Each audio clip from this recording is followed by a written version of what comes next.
बिस्मिल्लाहिर्रहमानिर्रहीम। Welcome to my YouTube channel. मैं कैसर अजीज़। दोस्तों, बेनज़ीर कफ़ालत प्रोग्राम में जो ख़वातीन पहली मरतबा अपना इंदराज कराना चाह रही हैं, पहली मरतबा अपनी रजिस्ट्रेशन करवाना चाह रही हैं, तो उनके पास कौन कौन से डॉक्यूमेंट्स होना ज़रूरी है और किस तरीके से वो रजिस्ट्रेशन करवा के अहल हो सकती हैं, ये आज हमारी वीडियो का मकसद है। इसके ऊपर मैं आपको तफसीली तौर पर आगाह करूँगा, लेकिन उससे पहले मैं आपसे ये रिक्वेस्ट करता चलूँ कि अगर आपने मेरा यूट्यूब चैनल सब्सक्राइब नहीं किया तो बराए मेहरबानी से सब्सक्राइब करें, ताकि हर आने वाली नई वीडियो आप तक पहुँच सके। बेल आइकन को दबा दें ताकि नोटिफिकेशन आपको मुसलसल मौसूल होता रहे। तो दोस्तों, चलते हैं अपने मौजू की तरफ कि वो ख़वातीन जो फ़र्स्ट टाइम बेनज़ीर कफ़ालत प्रोग्राम में अपनी रजिस्ट्रेशन करवाना चाह रही हैं, तो वो ख़वातीन अपने साथ कौन कौन से डॉक्यूमेंट्स लेकर जाएंगी और कौन कौन से डॉक्यूमेंट्स वो अपडेट करवाएंगी जिसकी वजह से वो अहल हो सकती हैं। इस प्रोग्राम में शादीशुदा ख़वातीन, बेवा ख़वातीन और तलाक़ याफ्ता ख़वातीन वो एलिजिबल हैं, वो अहलियत के जो है मेयार पे उतर सकती हैं, वो इसमें अप्लाई कर सकती हैं। अब जो शादीशुदा ख़वातीन है वो सबसे पहले अपना आईडी कार्ड जो है अपने खामद के नाम के साथ बनवाएगी और अपने कवायद में दोनों मियाँ बीवी जो है वो शादीशुदा अपडेट करवाएंगे नादरा से।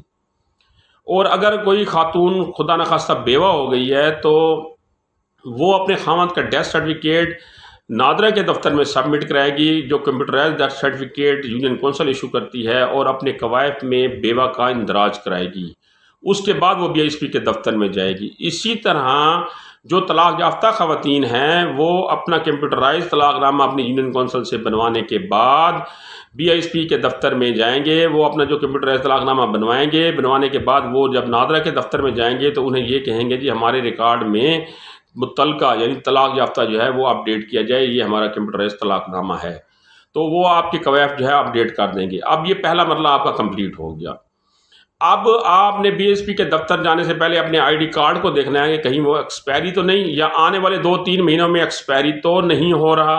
अगर वो आने वाले 2-3 महीनों में एक्सपायरी हो रहा है तो पहले उसे रिन्यू करवा लें, पहले उसे जो है वो दोबारा बनवा लें, ताकि जब आप जांच पड़ताल के मरले में हो तो अगर आपका कार्ड एक्सपायरी हो जाएगा तो उसी वक्त आपकी जांच पड़ताल भी रुक जाएगी और आपको जो प्रोसेस है अहलियत का वो भी रोक दिया जाएगा शनाख्ती कार्ड एक्सपायर होने की वजह से।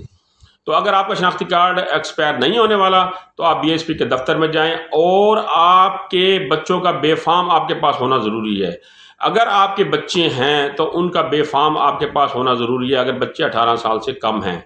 अगर बच्चे 18 साल से ज़ायद हैं, उनके आईडी कार्ड बन गए तो फिर कोई बेफाम की ज़रूरत नहीं है। और अगर आपके बच्चे नहीं हैं तो तब भी आपको डेफिनेट बात है बेफाम की ज़रूरत नहीं है, क्योंकि बच्चे नहीं होंगे तो आपके पास बेफाम कैसे बन सकता है। तो उसके लिए जब BISP के दफ्तर में जाएंगे उन्हें जाके ये कहेंगे कि हमारे बच्चे नहीं हैं, तो वो फिर आपसे बेफाम का तकाजा नहीं करेंगे। ये 2 चीज़ें आपने लाजमी तौर पर ले जानी है। लेकिन तीसरी चीज़ जो आपने अपने साथ लेकर जानी है वो है आपके घर का बिजली का बिल। ये बिजली का बिल बाज़ औक़ात वो मांगते हैं और बाज़ औक़ात नहीं मांगते, लेकिन एहतियातन आपके पास ये बिल होना ज़रूरी है। ये साथ आप लाजमी तौर पर लेकर जाएंगे। वहाँ जाएंगे, वहाँ आपकी रजिस्ट्रेशन का प्रोसेस शुरू होगा।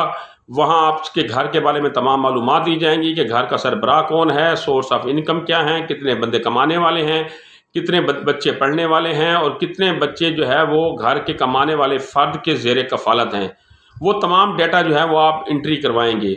यहाँ एक बात ज़हन नशीन कर लें कि अगर आपके घर में खुदा न खास्ता कोई बुज़ुर्ग, कोई बच्चा या बच्ची माजूर है तो उसका लाजमी तौर पर इंदराज कराएँ, और वो माजूर है तो उसका सबसे पहले मजूरी वाला सर्टिफिकेट भी बनवाएं। उसका फ़ायदा ये होगा कि आपको अहलियत में आसानी होगी कि अगर आपके घर खुदा न खास्ता कोई माजूर है और उसका माजूरी वाला शनाख्ती कार्ड बना हुआ है, और बच्चा बच्ची या कोई बड़ा शख्स बुज़ुर्ग कोई भी आपकी ज़ेर कफ़ालत आता है और वो माजूर है, तो उसमें जब आपका जांच पड़ताल का मरला शुरू होगा तो डेफिनेट बात है जब आपके ज़ेर कफ़ालत वो मजूर फ़र्द भी आ जाएंगे तो आपको अहलियत में आसानी होगी, आपके अहल होने के चांस ज़्यादा बन जाएंगी। तो ये लाजमी तौर पर आपने दर्ज करवाना है। और जितने अफराद आपके ज़ेर कफ़ालत हैं, मसलन आपके घर जितने बुज़ुर्ग हैं, जितनी गैर शादीशुदा अगर ख़वातीन हैं और आपके ज़ेर कफ़ालत हैं, तो सबका आपने इंदराज कराना है। इससे ये फ़ायदा होगा कि जितने अफराद आपकी ज़ेर कफ़ालत आएंगे, साफ ज़रा गुर्बत का स्कोर आपका उतना नीचे आता रहेगा। जितना आपका गुर्बत का स्कोर नीचे आएगा, आपके अहल होने के चांस जो है वो मैक्सिमम हो जाएंगे। तो आपने रजिस्ट्रेशन करवानी है तो जो जो मैंने डॉक्यूमेंट्स बताए हैं ये कंप्लीट करने हैं, और जो जो मैंने तरीक़ाकार बताया इसके ऊपर आपने अमल करना है, तो आप तकरीबन 85% अहल हो जाएंगे इस प्रोग्राम में, अगर इस हिदायत के ऊपर आप अमल कर BSP के दफ्तर में जाएंगे। तो इस बारे में अगर आपके जहन में कोई सवाल हो तो आप मुझसे ज़रूर पूछ सकते हैं। अगली इस तरह की मालूमाती वीडियो तक मुझे इजाज़त दीजिए। अल्लाह निगहबान।